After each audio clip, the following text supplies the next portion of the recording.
اللہ اکبر، کیا خوبصورت بات شاعر لکھتے ہیں نا، قربان میں ان کی بخشش کے مقصد بھی زباں پہ آیا نہیں، قربان میں ان کی بخشش کے مقصد بھی زباں پہ آیا نہیں، بن مانگے دیا اور اتنا دیا دامن میں ہمارے سمایا نہیں، ایمان ملا ان کے صدقے، قرآن ملا ان کے صدقے، رحمان ملا ان کے صدقے، وہ کیا ہے جو ہم نے پایا نہیں۔ تو جب اتنا کچھ رب نے عطا فرما دیا ہے، اب اگر اس کو اس طرح سمجھتے ہیں کہ کوئی شخص ہو کہ جس کے پاس دنیا بھر کی نعمتیں اور دولت ہو اور ایمان نہ ہو، تو بتائیں اس کے پاس کچھ ہے؟ کیونکہ یہ دنیا میں کتنی دیر رہیں گے۔ آج انفارچونیٹلی جب لوگ دنیا کا ٹریول کرتے ہیں یا ویڈیوز دیکھتے ہیں تو بعض اوقات شیطان دل میں وسوسے ڈالتا ہے کہ ہم تو ایمان والے، ہم تو جناب اللہ کو ماننے والے، ہماری حالت ایسی، اور ان غیر مسلموں کو تو بہت کچھ ملا ہوا ہے، ان کے ملک تو بڑے خوبصورت ہیں، ان کے پاس تو بڑا مال و دولت ہے۔ اللہ اکبر، یہی بات قرآن نے فرمائی کہ رب نے جو تمہیں دیا ہے نا وہ انہیں نہیں دیا، تمہیں ایمان دیا ہے، تمہیں رب نے نبی پاک کا امتی بنایا ہے۔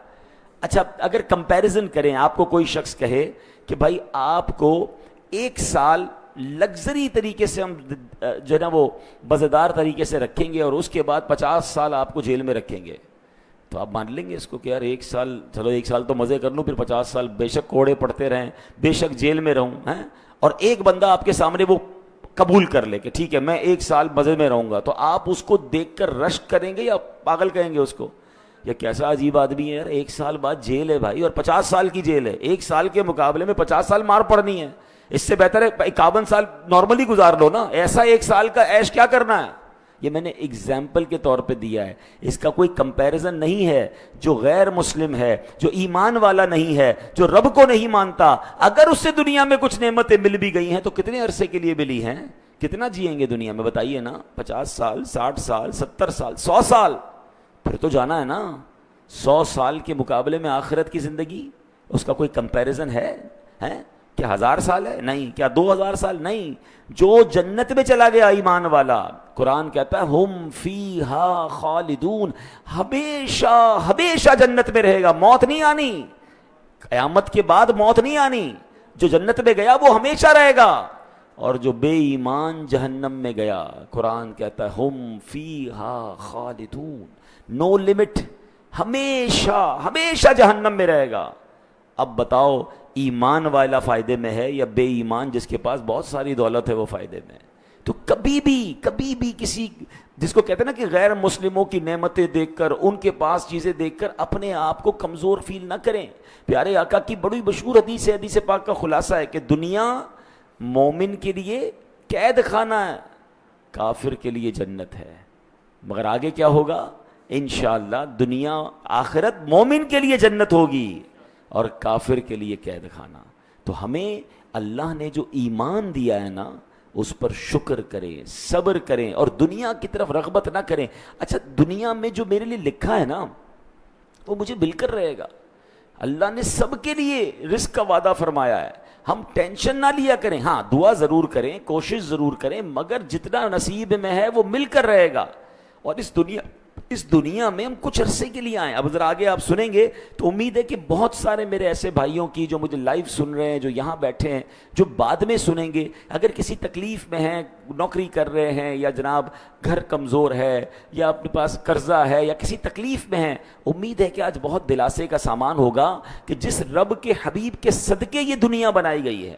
یاد رکھیے گا سرکار دو عالم علیہ الصلوۃ والسلام کا جو اسٹیٹس ہے نا، جو مقام ہے، ویسے تو اتنی حدیثیں اور اتنے واقعات ہیں کہ میں کئی دن بیان کروں تو ختم نہیں ہوں گے، مگر ایک ہی حدیث سے آپ ذرا اسٹیٹس، کمال اور مرتبہ سمجھیے کہ اللہ فرماتا، یہ حدیث قدسی ہے، اللہ فرماتا ہے لولا کلمہ خلقت الدنیا، اے محبوب تمہیں نہ بناتا تو یہ دنیا ہی نہ بناتا۔ دنیا کے تمام خزانے، دنیا کی تمام نعمتیں، دنیا کی تمام رعنائیاں وہ کس کی وجہ سے ہیں؟ وہ سرکار دو عالم علیہ السلام کی وجہ سے۔ آپ وجہ تخلیق کائنات ہیں، ٹھیک ہے نا؟ اب ان کے لیے خزانہ کیا تھا، ان کے لیے نعمتیں کیا ہیں، جب رب نے سب بنایا انہی کے لیے، مگر ان کا لائف اسٹائل کیا تھا؟ میں نے کہا نا آج پیارے آقا کا ایک لائف اسٹائل ہم سمجھیں گے اور ایک سنت سمجھیں گے، اور وہ ہے زہد۔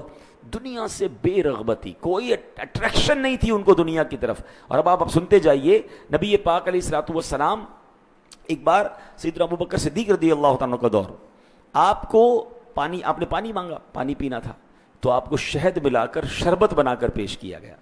حضرت صدیق اکبر کے ہاتھ میں جب وہ پیالہ آیا نا، اب زاروں کتار رونے لگے. شربت حلال، رونے لگے. تو لوگوں نے پوچھا کہ آپ شربت ہم نے پیش کیا، آپ اس پہ کیوں رو رہے ہیں؟ تو فرمایا مجھے نبی پاک علیہ الصلوۃ والسلام کا ایک دور یاد آ گیا کہ ایک دن میں نبی پاک کی بارگاہ میں حاضر ہوا تو پیارے آقا کسی چیز کو دھتکار رہے تھے، دور کر رہے تھے، نظر کچھ نہیں آ رہا تھا. میں نے کہا یا رسول اللہ علیہ الصلوۃ والسلام آپ کس چیز کو دھتکار رہے ہیں؟ نبی پاک علیہ السلام نے فرمایا میں نے اے ابو بکر، دنیا میرے سامنے آئی، میں نے اسے کہا الیک عنی، یعنی اے دنیا مجھ سے دور ہو جا. نبی پاک نے دنیا کو اپنے آپ سے دور کیا. سیدنا ابو بکر صدیق کہہ رہے میں اس لیے رو رہا ہوں کہ مجھے کہیں دنیاوی آسائشوں کا میں شکار نہ ہو جاؤں. ایک شربت کا پیالہ ہے اور آپ کو یہ ڈر لگنے لگا کہ نبی پاک نے تو دنیا کو دور کر دیا تھا، کہیں ان نعمتوں میں انوالو ہو کے میں آخرت کو نہ بھول جاؤں. حالانکہ صدیق اکبر رضی اللہ تعالیٰ عنہ کتنے بڑے متقی اور پرہیزگار ہیں، مگر آج میں اور آپ سوچیں کہ کہیں ہمارا دل صرف فقط صبح سے لے کر شام تک اس دنیا کی نعمتیں، اس دنیا کے جناب لگژریز، ان دنیا کی چیزوں کو جمع کرنے میں تو نہیں لگ گیا، اور نہیں مل رہی تو افسردہ بھی اسی لیے ہیں کہ مجھے یہ کیوں نہیں ملا، وہ گاڑی کیوں نہیں ملی، وہ سواری کیوں نہیں ملی. تو مجھے اور آپ کو یہ غور کرنا ہے کہ میری اپروچ کیا ہے. میں دنیا بہتر کرنا چاہتا ہوں اور اس چکر میں کہیں اپنی آخرت کو تو نہیں بھلا بیٹھا. اب سنتے جائیے، ایک بار فاروق اعظم رضی اللہ تعالیٰ عنہ مسلمانوں کے دوسرے خلیفہ کہتے ہیں کہ میں نبی پاک کی بارگاہ میں حاضر ہوا. میں نے دیکھا کہ نبی پاک کا ایک چمڑے کا تکیہ ہے جس کے اندر کھجور کی چھال بھری ہوئی ہے. پیارے آقا اس تکیے پر ٹیک لگائے خردے بان کی بنی ہوئی چٹائی پر آرام فرما رہے ہیں. چارپائی پر کوئی بستر نہیں ہے، کوئی کپڑا نہیں ہے. جب نبی پاک علیہ الصلوۃ والسلام چارپائی سے اٹھے تو نبی پاک کے جسم اقدس پر اس بان کی چٹائی کے، اس چارپائی کے نشان تھے. تو صدیق اکبر رضی اللہ تعالیٰ عنہ نے جب یہ منظر دیکھا آنکھیں بھر آئیں اور پیارے آقا سے عرض کرتے ہیں یا رسول اللہ، نبی جب صدیق اکبر رونے لگے نا تو پیارے آقا نے پوچھا اے عمر کیوں رو رہے ہو، تمہاری آنکھوں سے آنسو کیوں نکل رہے ہیں؟ تو حضرت عمر نے کہا یا رسول اللہ خدا کی قسم میں جانتا ہوں آپ اللہ کے رسول ہیں، آپ کا مقام اللہ کی بارگاہ میں بہت اونچا ہے. حضور آپ کیسر و کسریٰ کے بادشاہوں کے مقابلے میں بہت زیادہ عزت والے ہیں. یا رسول اللہ مجھے رونا اس بات پر آ رہا ہے کہ کیسر و کسریٰ کے بادشاہ عیاشی کریں، ان کے محلات ہوں، ان کے نرم بستر ہوں، اور یا رسول اللہ آپ اللہ کے رسول ہوتے ہوئے ایسی سادہ زندگی گزار رہے ہیں. اللہ اکبر. نبی پاک علیہ السلام نے کیا تاریخی جواب ارشاد فرمایا عمر کیا تم اس بات پر راضی نہیں کہ ان کافروں کے لیے دنیا ہے اور ہمارے لیے آخرت ہے؟ کتنا پیارا جملہ ہے. ان کے لیے دنیا ہے، ہمارے لیے کیا ہے؟ آخرت ہے. پلیز ہمارا فوکس ہماری آخرت کو بہتر کرنے کے لیے، میں بہت ایگزامپل کے ذریعے آپ کو سمجھایا ہے. ہم ایک سال کے لیے، میں نے جو مثال دی دوبارہ ریپیٹ کرتا ہوں، کسی کو آفر کی جائے کہ ایک سال محل میں رکھیں گے، ساری زندگی ایک سال تک اچھے کھانے کھلائیں گے، لگژری دیں گے، اس کے بعد 50 سال جیل میں ڈال کر کوڑے ماریں گے، تو کون ہوگا جو وہ ایک سال کے لیے عیش قبول کرے اور بعد میں 50 سال کی قید قبول کرے؟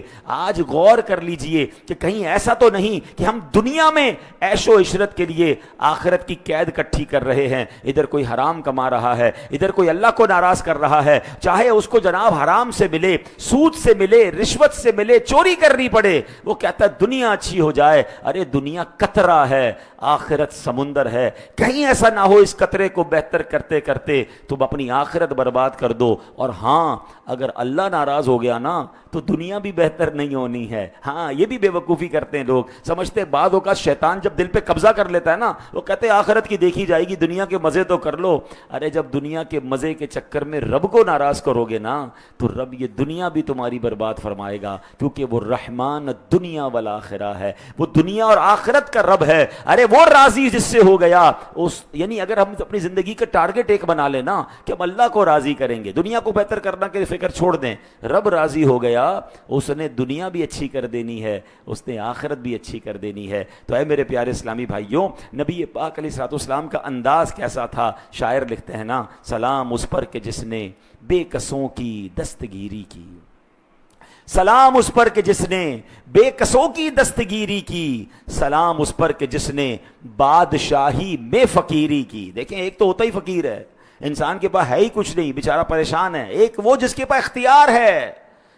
سلام اس پر کہ جس نے بادشاہی میں فقیری کی، سلام اس پر کہ جس کے گھر میں چاندی تھی نہ سونا تھا، سلام اس پر کہ جس کے سادہ بوریا جس کا بچھونا تھا۔ نبی پاک علیہ الصلوۃ والسلام کا جو یہ نصیحت بھرا پھول ہے نا، کہ حضرت عمر سے کیا فرمایا، اے عمر کیا تم اس پر راضی نہیں کہ کافروں کے لیے دنیا اور ہمارے لیے آخرت ہے؟ اے میرے پیارے اسلامی بھائیو، قرآن ہماری اس بارے میں کیا رہنمائی فرماتا ہے؟ اللہ فرماتا ہے من کان یرید حرث الآخرہ نزد لہو فی حرثہ ومن کان یرید حرث الدنیا نؤتیہ منہا وما لہو فی الآخرۃ من نصیب۔ تھوڑی دیر پہلے جو میں بات کر رہا تھا، اب ذرا اس آیت کا ترجمہ سنیے گا، آپ کو یہ بات اور خوبصورت انداز میں سمجھ آ جائے گی۔ اللہ نے قرآن میں فرمایا، ترجمہ کنز العرفان، جو آخرت کی کھیتی چاہتا ہے تو ہم اس کے لیے اس کی کھیتی میں اضافہ کر دیتے ہیں، اور جو دنیا کی کھیتی چاہتا ہے ہم اس میں سے اسے کچھ دے دیتے ہیں، اور آخرت میں کچھ حصہ نہیں۔ یعنی جس کو اپنے اعمال سے آخرت کا نفع چاہیے ہوتا ہے نا، وہ آخرت کی فکر کرتا ہے، دنیا کی فکر چھوڑ دیتا ہے، تو اللہ کریم اسے نیکیوں کی توفیق دے کر، اس کے لیے نیک اعمال کی راہیں آسان فرما کر، اس کی نیکیوں کا ثواب کئی گنا بڑھا کر اس کے آخرت کے نفع میں اضافہ فرما دیتا ہے۔ اور اگر جس کا عمل صرف دنیا کے لیے ہوتا ہے، وہ آخرت پر ایمان نہیں رکھتا، تو اللہ پاک صرف دنیا میں اتنا دیتا ہے جتنا اس کی قسمت میں ہے، اور آخرت میں اس کا کچھ حصہ نہیں ہوتا، زیرو۔ اب ہم غور کر لیں، دیکھیں ایک بڑی عجیب سی بات ہے، ہم شاید فوکس چینج کر بیٹھے ہیں۔ اللہ کریم نے ہم سب سے رزق کا وعدہ فرمایا ہے، مغفرت کا وعدہ نہیں فرمایا۔ تو بتاؤ نا، فکر کس کی ہونی چاہیے؟ مغفرت کی فکر ہونی چاہیے نا، اللہ کو راضی کرنے کی فکر ہونی چاہیے، جنت میں جانے کی تو کوشش ہونی چاہیے۔ جس چیز کا وعدہ نہیں ہے اس کی ٹینشن کسی کو نہیں ہے، جس چیز کا وعدہ ہے اے بندو تمہیں رزق مل کر رہے گا، اس کی صبح و شام ٹینشن ہے۔ بالکل کام کرنا چاہیے مگر ٹینشن نہیں، اللہ پر بھروسہ۔ وہ ایک جملہ ہے نا، جو میرے نصیب میں ہے وہ مجھ سے کوئی چھین نہیں سکتا، اور جو میرے نصیب میں نہیں وہ مجھے کوئی دے نہیں سکتا۔ یہ بات ہمیشہ یقین رکھیں، دانے دانے پہ لکھا ہے کھانے والے کا نام، مجھے میرا مقدر مل کے رہے گا۔ میں اس کے لیے ٹینشن میں رہ کر نمازیں چھوڑ دوں، میں اس کی ٹینشن میں حرام کی طرف چلا جاؤں، میں اس کی ٹینشن میں آخرت کو یکسر بھول جاؤں، تو پھر مجھ سے بڑا بے وقوف کون ہے کہ دنیا میں بھی ٹینشن اور پھر آخرت میں بھی اللہ نہ کرے پرابلم ہو جائے۔ تو اے میرے پیارے اسلامی بھائیوں، ہمیں اس بات پر غور کرنا ہے۔ صحابی رسول حضرت عبداللہ ابن مسعود فرماتے ہیں، ایک روز میں نے دیکھا کہ نبی پاک علیہ السلام چٹائی پر آرام فرما، اور پہلو مبارک پر نشان پڑ گئے ہیں۔ تو میں نے عرض کی، یا رسول اللہ علیہ الصلوۃ والسلام، ہمیں اجازت دیجیے ہم آپ کی چٹائی کے نیچے کوئی بستر بچھا دیتے ہیں، کوئی اچھا سا فوم بچھا دیتے ہیں، کوئی نرم کر دیتے ہیں۔ تو نبی پاک علیہ السلام نے فرمایا، میرا اس دنیا سے کیا تعلق؟ اب ذرا جملہ سنیں، میرا اس دنیا سے کیا تعلق؟ میری اور دنیا کی مثال تو ایسی ہے جیسے کوئی مسافر سخت گرمی کے دن سفر کر رہا ہو، اس دوران وہ کسی درخت کے نیچے ٹھہرے، کچھ دیر آرام کرے، پھر اپنی راہ چلا جائے۔ کیا پیاری اگزامپل دی ہے۔ ہم اس دنیا میں مسافر کی حیثیت سے آئے ہیں۔ آپ سب میں سے بہت سارے لوگ ٹریول کرتے ہوں گے، کبھی کسی ملک، کبھی کسی شہر، کبھی ہم جاتے ہیں وہ ملک بڑا اچھا لگتا ہے، پاکستان کے ناردرن ایریاز میں جائیں، آبشار اور چناب پہاڑ، موسم، بارش، سبحان اللہ، کبھی ایسا ہوا وہیں رہ جائیں کہ چلو یار جگہ بہت اچھی ہے، کچھ دن کے بعد پھر گھر آتے ہیں، بیرون ملک جاتے ہیں، کوئی ہوٹل میں رہتا ہے، بعض اوقات ہوٹل کا کمرہ اپنے گھر سے اچھا ہوتا ہے، لیکن ایسا تو نہیں ہوتا کہ یار اب میں نے یہیں رہنا ہے، کمرہ بڑا اچھا ہے، واپس کہاں آتے ہیں؟ گھر آتے ہیں۔ بڑی پیاری اگزامپل دی نبی پاک نے مسافر کی۔ ہم دنیا میں مسافر کی حیثیت سے آئے، گھر کہاں ہے ہمارا؟ گھر آخرت ہے۔ یاد رکھیے، ہمیں یہ بات ذہن میں بٹھانی ہوگی کہ یہ دنیا ایک امتحان اور دنیا ایک سفر ہے۔ اللہ کریم نے قرآن مجید میں ارشاد فرمایا، الذی خلق الموت والحیات لیبلوکم ایکم احسن عملا۔ اس کا کیا معنی ہے؟ ہم نے موت اور زندگی کو اس لیے بنایا کہ دیکھیں کون اچھے عمل کر کے آتا ہے۔ جناب ہم امتحان دینے آئے ہیں، وہاں چیک کیا جائے گا کہ اس دنیا میں کس نے اچھے عمل کیے، مگر کبھی ہم نے نہیں دیکھا کہ سفر کرنے والا مسافر کہیں دل لگا کر راستے میں ہی گھر بنا لے، راستے میں ہی وقت گزار دے، راستے میں ہی جناب زندگی گزار دے، واپس اپنے گھر نہ آئے۔ ہر مسافر کو گھر آنا ہوتا ہے۔ تو بس سمجھ لیجئے کہ یہ دنیا ہمارے لیے ایک سفر ہے، اس سفر کو اچھے انداز سے کنکلوڈ کرنا ہے۔ اصل منزل آخرت ہے۔ اگر اس دنیا دنیا میں رہ کر آخرت بہتر کر لی تو انشاءاللہ قیامت تک کی برکتیں قبر میں اور پھر انشاءاللہ جنت میں نہ ختم ہونے والی نعمتیں ملیں گی.